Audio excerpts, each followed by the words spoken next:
Are you familiar with the matrix syndrome? It's a term I like to use to explain the awareness. You see, if you ever watched a movie called The Matrix, and for those of you who haven't, I won't really spoil it, but the point I'm trying to make is that if you're unaware of the problem, you're not going to be focusing on the solution, just like the people in The Matrix. Those that did know the truth, they fought in order to resolve the problem. And of course, the same applies to anything in life, including color management. And we do have a lot of problems in our color management system. That's why sometimes it's so complex. And the reason why most of us are not even working on solutions is simply because we're not aware that we even have a problem. So this video will talk about some of the common problems that you might face in terms of color management. Hopefully this will make you aware that you do have a problem, and then when we talk later we'll talk about solutions. Okay, so let's start with your monitor. Like I said, even as a photographer, and it's even much more important if you're a retoucher, your monitor is your window to the world of color, especially if you're doing any type of subjective edits to your color. So for the most part, you're gonna be using your monitor to do all sorts of creative type decisions, right?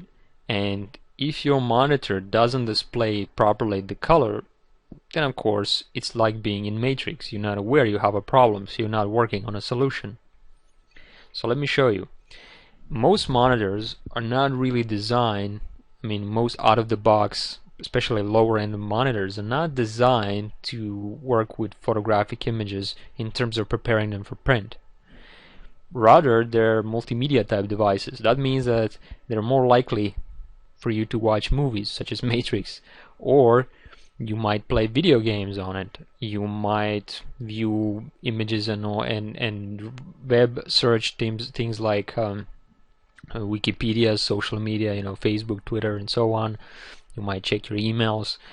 You might work in Microsoft Word type applications. So majority of users are using their monitors for this. But you as a photographer, especially as a pro level photographer or a pro level retoucher, you have to consider your images that come from pro grade cameras typically, and you have to consider that you might want to print these images on devices such as inkjet home printer, maybe a wide gamut type printer also at home. You might print this in a lab locally, or you might send this to a printing press.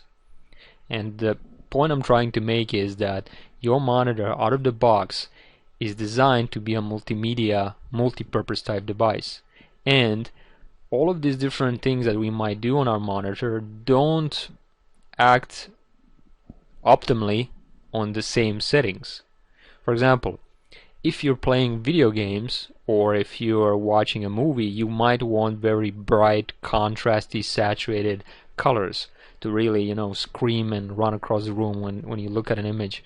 And you really don't want that when you're printing, simply because your print, in most cases, cannot reproduce that very saturated colors and very contrasty look that you get, right? Which requires that you adjust your monitors to be more optimally adjusted and suited for printing environment.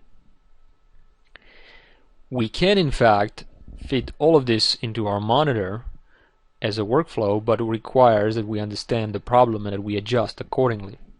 So let's start with our monitor, our main viewing window into the world. Okay, a calibrated monitor that you see here might look like this, which is great.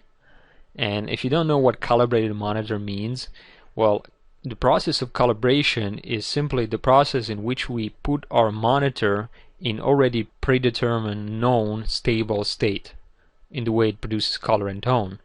And then we profile our monitor. We save that state as a profile, as a set of instructions on our video card how to display the colors on our monitor. Now, most monitors are not calibrated, and especially are not calibrated if you just bought them in a store and put them on your desk, especially the low grade ones. In fact, most of them could be a little bit off in some of the colors. Here we see the more bluish tones, could be more yellowish, could be more bluish than the optimal neutral color that we're looking for when we calibrate our monitor. And another problem that we have is that a lot of these monitors are also multimedia monitors, or designed to be used as multimedia monitors. And that also creates another problem, right? Good multimedia monitor is very bright, very contrasty, opposite of what we want when we're preparing for print. So we take our out-of-the-box, bluish, uncalibrated, high contrast monitor, and we decide that we want to use that monitor. We have like the image we see on screen, and we want to print it on our home printer. Classical situations, right? And we would expect that the image would look the same. And then what we get instead is image that doesn't look the same. Not only is it a bit darker, less contrasty, but it might even be a different color. So the question is, what happened? Why is that? Well, we don't really think like that, at least most of us don't. So what we tend to do is we tend to, you know what, my print and my color on screen don't match. So what I'll do is I'll go to Photoshop and I'll pull the curves a little bit towards the yellow to match what I see on screen with what I see on print. The problem, of course, is that the image could potentially be the way it should be. But because your monitor has a very bluish cast all over the monitor, you are actually adjusting an image that might even look good. But because your monitor is way off in color, you're actually going to make even worse situation, right? And you might see in this case that you're adjusting the color of an image which is separate than the way the color of the monitor is displayed. So that means that your interface in your Photoshop could still be bluish, way off target, while your image could be adjusted to fit your print. And of course, the problem with that is also that one type of device is an RGB device, red, green, and blue, and it emits light. It creates its own light, while a printer is using inks, cyan, magenta, yellow, and black, CMYK. And the problem with that is that it reflects light. So you have to take into account essentially two light sources. One is the light coming from your monitor, and the other is the ambient light, which interacts with paper ink combination of your print. And if you don't consider that, you will not get a proper match. So in order to explain this better and to give you a reference point, here I have a scale which is in Kelvin, and this is like a temperature scale. It basically corresponds to the temperature or the color, or how do you call it, the temperature of your color. And it goes from more colder tones, more bluish tones, to more warmer tones, more yellow tones, right? So for example, 2000 kelvins is a very yellow, very darkish type color. 9500 kelvins is a very bluish color. Just to give you on the scale the idea of what's going on. Now this is based on some black body temperature. I don't even know the exact math and the technical aspect of this. I don't think you need to know too, because it won't help you. I'm just using the scale to make a point of what's the difference. And also, if you ever worked with Camera Raw or with Lightroom, there are two sliders, if you remember. One is for your temperature and the other for your tint. The one for your temperature looks like this slider here. If you move to the left, you make your image more blue, more colder. If you go to the right on that slider, you make your image more warmer, more yellowish. So your monitor could, when it's coming out of the box, it's uncalibrated, or it's set. There's usually a preset on your monitor. You click on a button on your monitor, there's a little display on your monitor, like OSD type display, and you have different presets. You can set it to, let's say, 6500 kelvins, or it could be the kind of monitor that comes out of the box. Well, if we know that the monitor emits or creates light which is at 6500 kelvins, on that scale down there, we know that that will be around here, which makes it a little bit more bluish, right? Looking at the scale. Well, and then we take our monitor and we put it in our classical situation, right? We're in a closed room and we have a classical incandescent light bulb. And that light bulb might work at around 2700 to around, I don't know, 3300 kelvins, which, if you can imagine, would make your print warmer, would make it a little bit more yellow, and it would make it darker. And on the scale, look where that 3000 kelvins is. So as you can imagine, there's quite a bit of disconnect in between 6500 and 3000 kelvins. And that's what will make your print not only look darker, but it will also make it look more yellowish or different color. Right, so we need not only take into account how our monitor looks on screen, but also what's the ambient light. And we'll talk about how to adjust that later on in some other videos. Now, another thing we need to consider is that most monitors we know are multimedia type monitors, which makes them very contrasty, which is great if you're playing games or if you're watching videos and things like that, right? But most prints cannot produce that kind of a contrast ratio. And this contrast ratio, if I understand correctly, basically talks about what's the darkest and what's the lightest point in an image, and what's the difference in between them, how many shades we can, like the bigger the ratio, the more contrast we have. I think that's all you need to know, really. So a glossy type paper might have at best like 300 to 1 or 350 to 1 at best type of ratio, right? And a matte type paper could have a lot less, maybe 150 to 1 or 100 to 1. That would be something like maybe a newspaper. And as you can imagine, not only did we screw up the color by using the wrong light and ambient light, which also made it darker, by the way, but also the properties of that paper doesn't allow for the same type of contrast as we see on our monitor. So when you talk about having a darker print, which is a usual problem, most of the time it's the combination of the two. The ambient light could be just not enough light to really make the bright to make this kind of reflect the light in the same way or close to what you see on monitor. And the other problem is simply the properties of how we produce our color in paper is not enough to match a very, very high contrast monitor that creates its own light. So if you get a darker print, we'll talk about that later on more, but one of the things that you need to take into account is that it doesn't mean necessarily that your print is darker, but it could be that your monitor is too bright. Another thing that we need to consider is the range of colors that are producible in that particular device. And if you think of color, you might have seen this already a lot of times, probably if you study anything about color management. I think this is called a spectrum locus, and it's supposed to be like a visual representation of what might be the color or the range of colors that are perceivable by a human eye, basically the gamut of human vision. Now, you might take an Adobe RGB type image, or if you're using a wide gamut monitor, then you're capable of displaying this amount of color from all the potentially visible color, right?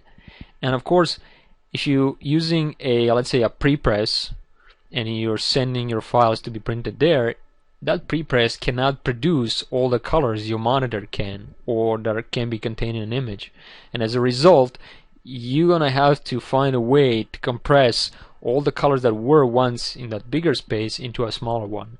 It's one of the big problems we have in color management, and we'll talk about that later on much more. So anything that is the difference between the larger gamut and the smaller gamut is what we call out of gamut colors, out of range. The colors that cannot be reproduced in one device as opposed to the other. And that's a big problem. Another thing you might consider is that we're not always going to print our images. We're not always going to see our images in the same screen. We might see our images in a different screen. Again, another problem, right? So it could be that the different monitor is uncalibrated. It could be that we have calibrated our own monitor, but we are sending an image to be seen on an uncalibrated monitor, and as a result we're going to see difference in colors, most likely. Sometimes that could be a big difference, other times it could be a smaller difference. Then also we could have both monitors calibrated, but we could use a different ambient light, and as we saw, that can create quite a bit of problems. Even though we are creating light from monitor, our own light, the ambient light will mix with what we are producing on our monitor, and we'll get some kind of a combination of the two, and as a result it might be different than the combination of the settings for our monitor and the ambient light in a different room or in a different monitor across the world. So that's what you need to consider as well. Also, we could calibrate both monitors, put them in the same ambient light, but we could have a settings for our calibration which were different. Again, we're going to see some difference in color as well. We could by the way, most of our digital devices are unstable devices like monitors, so we need to calibrate them quite regularly, maybe once a month, every 2 months, depending on what your preferences and standards are. But the point I'm trying to make is that one could be calibrated every month and another one could be calibrated every year, and as a result, one that's uncalibrated will drift over time and it will display color a little bit differently. Also, there are differences in panel, and this is the way color is displayed on a monitor. Now we'll talk about this some more when we talk about how to choose a monitor. And the two typical things you need to worry about is so-called IPS panel and TN panel. IPS panel, that's the one that has a very wide viewing angle. That means that you can go almost like 170 degrees left, right, up and down and still get quite consistent appearance of color. And the TN panels are usually lower end monitors, and what you get with them is really a large shift in the way color and tone look on your image depending on what's your viewing angle. So you might see this on a lot of laptops, you might see on lower end monitors. So you move your head left, right, up and down and the image changes quite significantly. Makes it very hard to judge what's the accurate color. Another thing we need to consider is that we could have two monitors that are calibrated with the same setting and the same ambient lighting, regularly calibrated, everything perfect, but we are viewing an image in uncolor managed application. And we'll talk about this later because it does play a quite significant role in certain situations. For example, almost all web browsers don't support color management. In other words, they're not color managed. They're not reading the profile that ships along with the document in order to know how to display the color properly. There are some that do it a little bit, like I think Safari, which is Apple native default browser. It, I believe, supports color management for tag documents, the ones that have embedded profiles in them. But if your image is sent on the web without the profile attached, or it's stripped down the profile somehow, you won't see a proper color. Now, what all of this means is that it doesn't make all that much of a difference if you're using a standard gamut type monitor, and we'll talk about this in detail more. But if you're using a wide gamut monitor, you can have a significant shift in color if you're seeing your images without a color managed browser. And the only color managed browser at the moment is Firefox. And on top of that, you have to activate color management for all documents, tags or untagged one. And that's something that most people don't do and don't know how to do. So I'll talk about that in one of the videos later. Very important. Another thing you might consider is just the human element, right? The communication factor. For example, we more and more are freelance retouchers, and some are working in-house, some are freelancers. But I'm creating this DVD for, this is the DVD that I would like to have, or would like to have when I was starting out.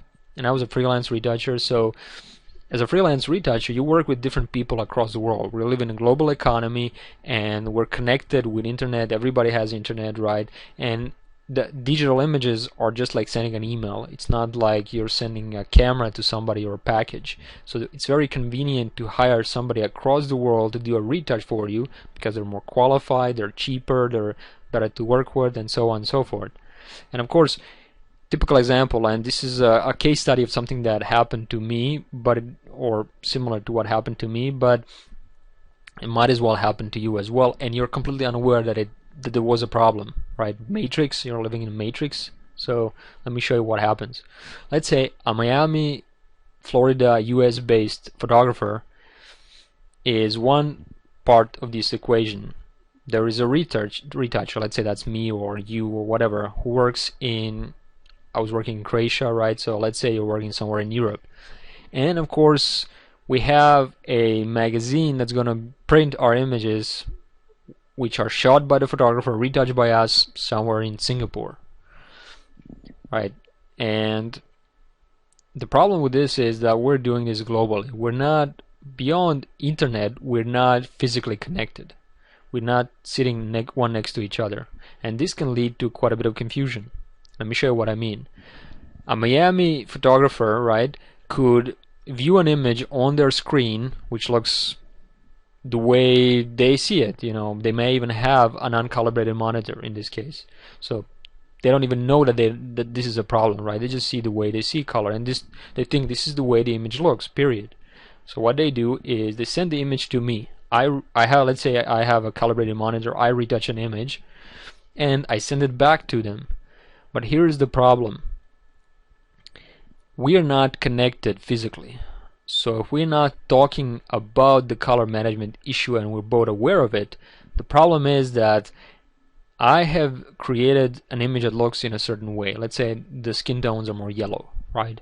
And I send the image to a Miami-based photographer, and he sees the skin tones a bit more reddish. Now, he may not think of this as a problem because he doesn't have my monitor next to his to see the difference. He may think this is the way I wanted the skin tones to look. And let's say he also agrees with that. He says, you know, that's fine with me, thank you. And he sends the image back. Now, you know, he sends me the message back. And at this point, I don't know that he sees the image with more reddish skin tones, right? He didn't mention it, I didn't ask. So what happens? Well, I see my image with yellow skin tones, he sees with more red. And I think that he sees the way I do, and he thinks that I see the way he does. And as you can imagine, because we're not communicating, there's no feedback of the proper kind information, and we see image in a completely different way.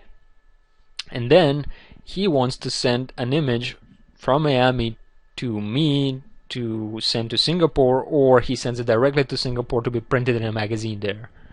They print it, and it ends up like this. It ends up completely differently. Now, could happen that they have used different profile for their printer press than the one I created, or it could be that they have uncalibrated monitors as well, so they see an image in a different way as well, or they don't mind, they just get the image and print. Or it could be that their designer has changed the image in some way, either a profile or even the color itself. So communication, as you can imagine, is quite important. Now, what's really interesting about this example is that it could happen that the matrix syndrome is really strong here, right? So what could end up happening is that a person in Miami, a photographer, doesn't know that I see the difference on my screen. I don't know that he sees the difference in his screen. We both may never receive an actual printed version of the document. We may get an image sent to us in a PDF, and that image may or may not be different than what we see on our monitors. And if it is, it's already done deal, so we don't bother with it much because we don't even know what the problem was. We just think they're screwed something, and we continue to work like this. We get another client, we repeat the same process, and we constantly getting difference in color without being ever aware of it. And it is quite common that for some retouchers you never get a print version of your file, or may not even get an actual version of the file. You may get just a PDF or some email of what the image looked like, right? Sometimes not even that. So there's quite a bit of disconnect, and if you have a wrong type of communication, if you're unaware of the problems, no wonder you're getting a difference in color. And a lot of people don't want to deal with this. A lot of retouchers and photographers, they think that color management, even if they tried reading and learning about it, it's just too complex. So what they like to do is they just, they pretend nothing happened, so they sweep it under the carpet and hope for the best. And for proper color managed workflow, what you would need essentially is a little bit more than this, but what you essentially need is a calibrated display with proper ambient light viewing conditions. We saw why that is a problem. You need proper ICC profiles, which are like a standard profile, a standard set of instructions on how to display your image in a calibrated environment. and you need color managed applications that can read these profiles, and you also need to take into account the output profile, such as a print press or an inkjet printer or whatever you're sending it to, and you need to take into account that that device may display your image in a different way, not because it's uncolor managed and all that, but it's simply because it creates color in a different way and has physical limitations. So what we need to do is we need to soft proof for those output devices, and soft proofing is a process of trying to simulate how the image might look when printed when we see it on our screen. We go into this soft proof mode, which changes the way our color looks. It doesn't change the color in actuality, just changes the appearance of our color on a monitor based on the output device. And this gives us a sense of, okay, I can't see how the image will be printed on that prepress because I'm not in Singapore, but I can try to get a very good guess of how it might look. And as a result, I can predict the problems and I can adjust for them.